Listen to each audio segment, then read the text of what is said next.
बिना फ्राई करे सिर्फ 4 टेबल स्पून ऑयल में बना यह चिवड़ा बहुत ही हेल्दी है। इसे आप अपनी डाइट में भी खा सकते हैं और ट्रैवलिंग में भी लेकर जा सकते हैं। मुझे, मेरी फैमिली और इवन मेरे फ्रेंड्स को भी ये बहुत ही पसंद है। इसीलिए मैं इसे हमेशा लार्ज क्वांटिटी में बनाती हूँ। तो चलिए शुरू करते हैं। सबसे पहले कड़ी पत्ते को अच्छे से धोकर उसे टिश्यू पेपर के बीच में सुखा लेंगे। क्योंकि इस चिवड़े को हम डाइट में भी खा सकते हैं, इसलिए हम आलमंड्स को एयर फ्राई करेंगे। अब हम ड्राई कोकोनट के पतले पतले स्लाइसेस कर लेंगे। ये लगभग 1 कटोरी स्लाइसेस हैं। सेम वे हम पीनट्स को भी एयर फ्राई करेंगे।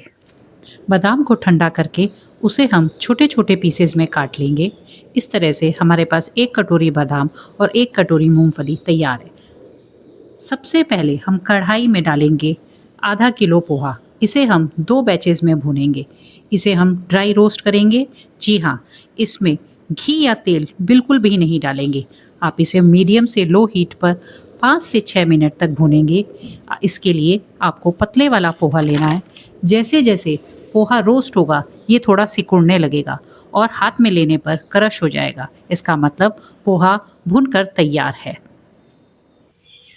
पोहे को अब हम साइड में निकाल देंगे और उसी कढ़ाई में अब हम डालेंगे 4 टेबल स्पून ऑयल। जी हाँ, हम ये आधा किलो पोहा नमकीन सिर्फ 4 टेबल स्पून ऑयल में ही बना रहे हैं। ऑयल के गर्म होने पर अब हम इसमें 5 चम्मच राई डालेंगे। राई को अच्छे से भूनेंगे। जब हमारी राई अच्छे से तड़क जाए, अब हम इसमें डालेंगे कड़ी पत्ता। करीब 35 से 40 कड़ी पत्ता आधा किलो पोहे में जाएगी। कड़ी पत्ते को अच्छे से भूनेंगे जिससे उसका मॉइस्चर दूर हो जाए। थोड़ा सा क्रिस्पी दिखने लगेगा।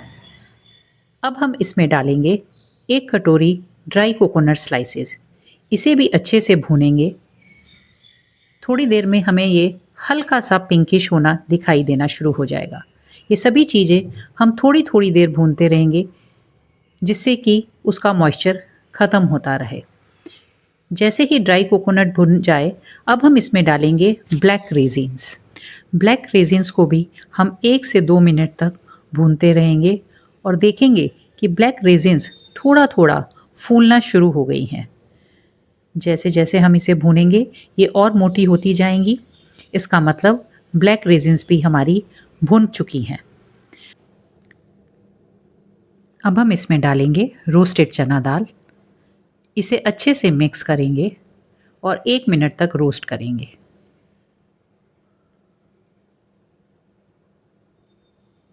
एक मिनट बाद अब हम इसमें डालेंगे 1 कटोरी पम्पकिन सीड्स।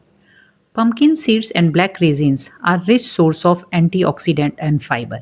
इसीलिए ये चिवड़ा बच्चों और बड़ों के लिए बहुत ही फ़ायदेमंद है।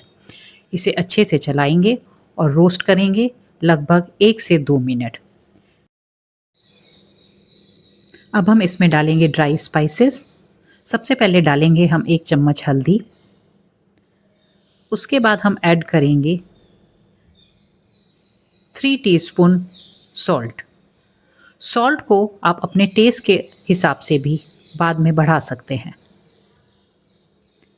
अब हम इसमें डालेंगे 5 टीस्पून पाउडर्ड शुगर। इसको भी आप चाहें तो बाद में बढ़ा सकते हैं। जैसा भी स्वाद आपको पसंद है उसके हिसाब से आप नमक और चीनी चिवड़ा बनने के बाद भी ऐड कर सकते हैं। अब इन सभी चीज़ों को अच्छे से मिक्स करेंगे जिससे कि नमक और चीनी हमारे मसाले में अच्छे से कोट हो जाए। अब हम इसमें डालेंगे भुने हुए बादाम